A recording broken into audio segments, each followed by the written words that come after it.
ಸ್ನೇಹಿತರೆ, ನಿನ್ನೆ ನಗರದ ಬಿಜೆಪಿಯ ಶಾಸಕ ಮುನಿರತ್ನ ಸ್ವತಃ ಸಿದ್ದರಾಮಯ್ಯನವರು ಭಾಗವಹಿಸಿದ್ದಂತಹ ಒಂದು ಕಾರ್ಯಕ್ರಮದಲ್ಲಿ ನೇರವಾಗಿ ಸಿದ್ದರಾಮಯ್ಯನವರಿಗೆ ಒಂದು ಬಹಿರಂಗ ಎಚ್ಚರಿಕೆಯನ್ನು ಕೊಡೋದ್ರ ಮೂಲಕ ಇದೀಗ ರಾಜ್ಯ ರಾಜಕಾರಣದಲ್ಲಿ ತೀವ್ರ ಚರ್ಚೆಗೆ ಕಾರಣವಾಗಿದ್ದಾರೆ.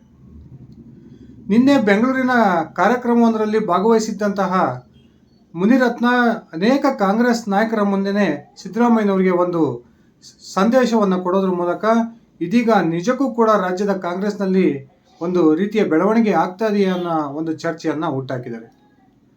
ಬನ್ನಿ ಸ್ನೇಹಿತರೆ, ಹಾಗಾದರೆ ಈ ಮುನಿರತ್ನ ಅವರು ಏನು ಹೇಳಿದರು, ನಿಜಕ್ಕೂ ಕೂಡ ಕಾಂಗ್ರೆಸ್ನಲ್ಲಿ ಏನೆಲ್ಲ ಬೆಳವಣಿಗೆಗಳು ಆಗ್ತಾ ಇದ್ದಾವೆ ತಿಳ್ಕೊಂಡು ಬರೋಣ. ಅದಕ್ಕಿಂತ ಮುಂಚೆ ನೀವು ನನ್ನ ಇಟ್ಗೆ ಮಂತ್ ಯೂಟ್ಯೂಬ್ ಚಾನಲ್ಗೆ ಸಬ್ಸ್ಕ್ರೈಬ್ ಮಾಡ್ಕೊಂಡಿಲ್ಲ ಅಂದರೆ ದಯವಿಟ್ಟು ಸಬ್ಸ್ಕ್ರೈಬ್ ಮಾಡಿಕೊಂಡು ಬೆಲ್ ಬಟನನ್ನು ಕ್ಲಿಕ್ ಮಾಡಿ. ನಾವು ಕೊಡ್ತಕ್ಕಂಥ ಮಾಹಿತಿ ನಿಮ್ಗೆ ಇಷ್ಟ ಆಗಿದ್ದರೆ ಈ ವಿಡಿಯೋಗೆ ಲೈಕ್ ಮಾಡಿ, ಶೇರ್ ಮಾಡಿ, ಕಮೆಂಟ್ ಮಾಡಿ. ಸ್ನೇಹಿತರೆ, ಕಳೆದ 2018ರಲ್ಲಿ ಕಾಂಗ್ರೆಸ್ಸಿಂದ ಗೆದ್ದಿದ್ದಂತಹ ನಗರ ಕ್ಷೇತ್ರದ ಶಾಸಕ ಮುನಿರತ್ನ ಆಪರೇಷನ್ ಕಮಲಕ್ಕೆ ಒಳಗಾಗಿ ಬಿಜೆಪಿ ಸೇರ್ಪಡೆಯಾಗಿ ಅಲ್ಲಿ ಬಿಜೆಪಿಯಿಂದ ಮಂತ್ರಿಯಾಗಿದ್ದರು. ಅದಾದ ನಂತರ ಇದುವರೆಗೂ ಕೂಡ ಬಿಜೆಪಿಯಲ್ಲಿ ಮುಂದುವರೆದಿರ್ತಕ್ಕಂಥ ಮುನಿರತ್ನ ಅವರು ಸಿದ್ದರಾಮಯ್ಯನವರ ಒಂದು ಕಾಲದ ಶಿಷ್ಯ ಅಂದರೆ ತಪ್ಪಾಗೋದಿಲ್ಲ. ನಿನ್ನೆ ಒಂದು ಬೆಂಗಳೂರಿನ ಕಾರ್ಯಕ್ರಮದಲ್ಲಿ ಭಾಗವಹಿಸಿದ್ದಂಥ ಮುನಿರತ್ನ ಅವರು ವೇದಿಕೆಯಲ್ಲಿ ಮಾತನಾಡ್ತಕ್ಕಂಥ ಸಂದರ್ಭದಲ್ಲಿ ಸಿದ್ದರಾಮಯ್ಯನವರ ಕುರಿತು ಮಾತಾಡೋದಕ್ಕೆ ಪ್ರಾರಂಭ ಮಾಡಿದರು. ಆಗ ಸಿದ್ದರಾಮಯ್ಯನವರ ಬೆಂಬಲಿಗರು ಮುನಿರತ್ನ ಒಂದು ಭಾಷಣಕ್ಕೆ ಅಡ್ಡಿಪಡಿಸೋ ಪ್ರಯತ್ನಕ್ಕೆ ಕೈ ಹಾಕಿದರು. ಆಗ ಮುನಿರತ್ನ ಅವರು ಹೇಳಿದರು, ದಯವಿಟ್ಟು ನಾನು ಸಿದ್ದರಾಮಯ್ಯನವರ ವಿರುದ್ಧ ಏನೂ ಮಾತಾಡ್ತಾ ಇಲ್ಲ, ನನ್ನ ಮಾತುಗಳನ್ನ ಸಂಪೂರ್ಣವಾಗಿ ನೀವು ಕೇಳಿಸ್ಕೊಳ್ಳಿ, ಆಗ ನಿಮಗೆ ಅರ್ಥ ಆಗುತ್ತೆ ನಾನು ಏನು ಹೇಳಕ್ಕೆ ಬಂದಿದ್ದೀನಿ ಅಂತಕ್ಕಂಥ ವಿಚಾರ ಅನ್ನೋದನ್ನು ಹೇಳಿ ತಮ್ಮ ಭಾಷಣವನ್ನು ಮುಂದುವರಿಸಿದರು. ಈ ಸಂದರ್ಭದಲ್ಲಿ ಮುನಿರತ್ನ ಬಹುದೊಡ್ಡ ಒಂದು ಬಾಂಬನ್ನು ಹಾಕೋದ್ರ ಮೂಲಕ ಸಿದ್ದರಾಮಯ್ಯನವರಿಗೆ ಒಂದು ರೀತಿಯ ತಳಮಳವನ್ನು ತಂದರು ಅಂತಲೇ ಹೇಳ್ಬೋದು. ಮುನಿರತ್ನ ಮಾತಾಡ್ತಾ ಹೇಳಿದರು, ನಾವು 5 ವರ್ಷ ಅಂದರೆ ಬಿಜೆಪಿ ಮತ್ತು JDSನವರು ನಾವು ರಾಜ್ಯದಲ್ಲಿ ಮೈತ್ರಿ ಮಾಡ್ಕೊಂಡಿದ್ದೀವಿ. ನಾವು 5 ವರ್ಷ ವಿಧಾನಸಭೆಯಲ್ಲಿ ನಮಗೆ ಜನಾಭಿಪ್ರಾಯ ಇಲ್ಲ. ಆ ಕಾರಣಕ್ಕೆ 5 ವರ್ಷಗಳ ಕಾಲ ನಾವು ವಿರೋಧ ಪಕ್ಷದ ಸ್ಥಾನದಲ್ಲಿ ಕೂರೋದಕ್ಕೆ ನಾವು ಸಿದ್ಧವಿದ್ದೀವಿ. ಆದರೆ ಮುಖ್ಯಮಂತ್ರಿಗಳೇ, ನೀವು ದಯಮಾಡಿ ಒಂದು ವಿಚಾರವನ್ನು ಅರ್ಥ ಮಾಡ್ಕೊಳ್ಬೇಕು. ನಿಮ್ಮದೇ ಪಕ್ಷದ ಅನೇಕ ನಾಯಕರು ಇದೀಗ ನಿಮ್ಮನ್ನು ಕುರ್ಚಿಯಿಂದ ಕೆಳಗಿಳಿಸ್ತಕ್ಕಂಥ ಪ್ರಯತ್ನಕ್ಕೆ ಕೈ ಹಾಕಿದ್ದು ನಿಮ್ಮ ಕುರ್ಚಿ ಅಗಲಾಡ್ತಾ ಇದೆ. ದಯವಿಟ್ಟು ನಿಮ್ಮ ಪಕ್ಷದ ನಾಯಕರ ಕಡೆ ನೀವು ಗಮನ ಕೊಡಿ ಅಂತಕ್ಕಂಥ ಒಂದು ಎಚ್ಚರಿಕೆಯನ್ನು ಕೊಡೋದ್ರ ಮೂಲಕ ಇದೀಗ ರಾಜ್ಯ ರಾಜಕಾರಣದಲ್ಲಿ ಒಂದು ಹೊಸ ಚರ್ಚೆಯನ್ನು ಹುಟ್ಟಾಕಿದ್ದಾರೆ. ಸ್ನೇಹಿತರೆ, ಈಗಾಗಲೇ ನಮಗೆ ಗೊತ್ತಿರೋ ಪ್ರಕಾರ ರಾಜ್ಯದ ಕಾಂಗ್ರೆಸ್ನಲ್ಲಿ ಅನೇಕ ಬಣಗಳಿದ್ದು ಈಗ ಒಂದು ಹೊಸ ರೀತಿಯ ಒಂದು ಬೆಳವಣಿಗೆ ಕೂಡ ಕಾಂಗ್ರೆಸ್ನಲ್ಲಿ ಆಗ್ತಾ ಇದೆ. ಸಿದ್ದರಾಮಯ್ಯನವರು JDS ಅನ್ನು ತೊರೆದು ಕಾಂಗ್ರೆಸ್ಗೆ ಸೇರ್ಪಡೆ ಆದಂತಹ ಸಂದರ್ಭದಲ್ಲಿ ಯಾವ ರೀತಿ ಒಂದು ಮೂಲ ಕಾಂಗ್ರೆಸ್ಸಿಗರು ಹಾಗೂ ವಲಸೆ ಕಾಂಗ್ರೆಸ್ಸಿಗರು ಅಂತಕ್ಕಂಥ ಒಂದು ವಿಚಾರ ಬಹುದೊಡ್ಡ ಚರ್ಚೆ ಆಗ್ತಿತ್ತು.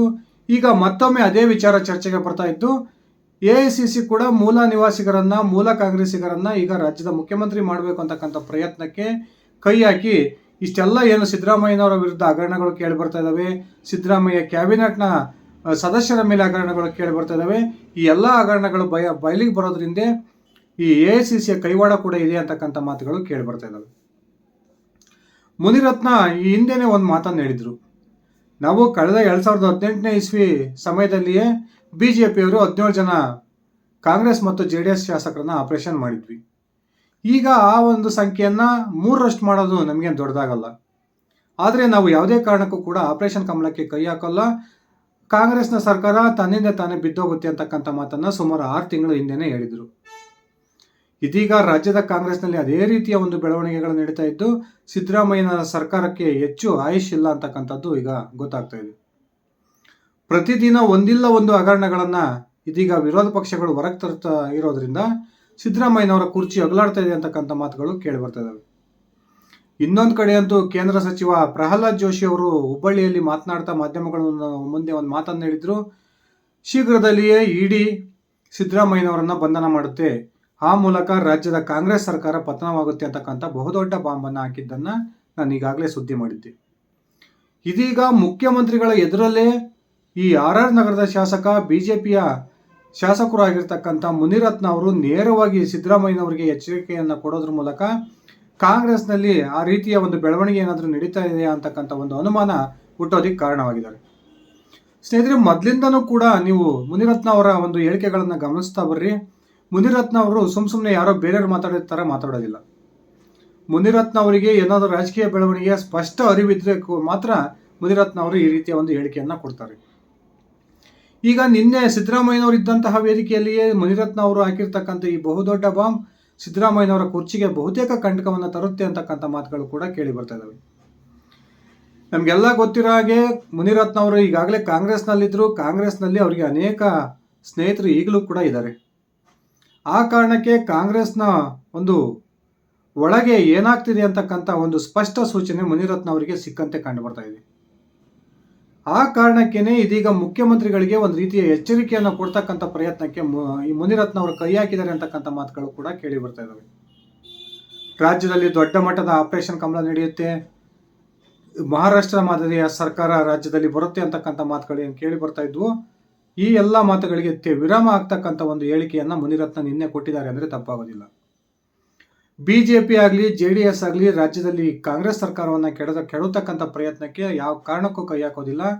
ನಾವು ಜನಾದೇಶದ ಪ್ರಕಾರ 5 ವರ್ಷ ವಿರೋಧ ಪಕ್ಷದ ಸ್ಥಾನದಲ್ಲಿ ಕೂತ್ಕೊಳ್ಳೋಕೆ ನಾವು ರೆಡಿ ಇದ್ದೀವಿ. ಆದರೆ ಮುಖ್ಯಮಂತ್ರಿಗಳೇ, ನಿಮ್ಮ ಸರ್ಕಾರದಲ್ಲಿರ್ತಕ್ಕಂಥ ನಿಮ್ಮ ಪಕ್ಷದಲ್ಲಿರ್ತಕ್ಕಂಥ ಅನೇಕ ನಾಯಕರು ನಿಮ್ಮನ್ನು ಈ ಮುಖ್ಯಮಂತ್ರಿ ಸ್ಥಾನದಿಂದ ಕೆಳಗಿಳಿಸ್ತಕ್ಕಂಥ ಪ್ರಯತ್ನಕ್ಕೆ ಕೈ ಹಾಕಿದರೆ ನಿಮ್ಮ ಕುರ್ಚಿಯ ಕಾಲನ್ನು ಎಳಿತಾ ಇದ್ದಾರೆ. ದಯವಿಟ್ಟು ನಿಮ್ಮ ಸ್ವಪಕ್ಷದಲ್ಲಿರ್ತಕ್ಕಂಥ ನಿಮ್ಮ ವಿರೋಧಿಗಳ ಬಗ್ಗೆ ನೀವು ಎಚ್ಚರಿಕೆಯಿಂದ ಇರಿ.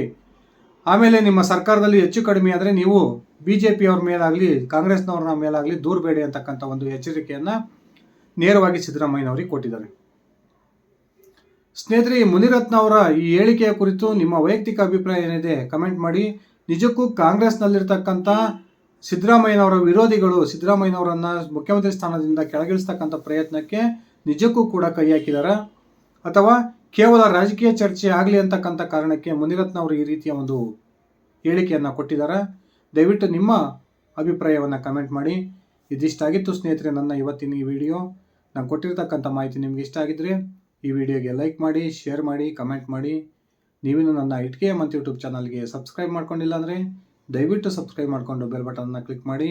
ಧನ್ಯವಾದಗಳು ಸ್ನೇಹಿತರೆ, ಶುಭ ದಿನ.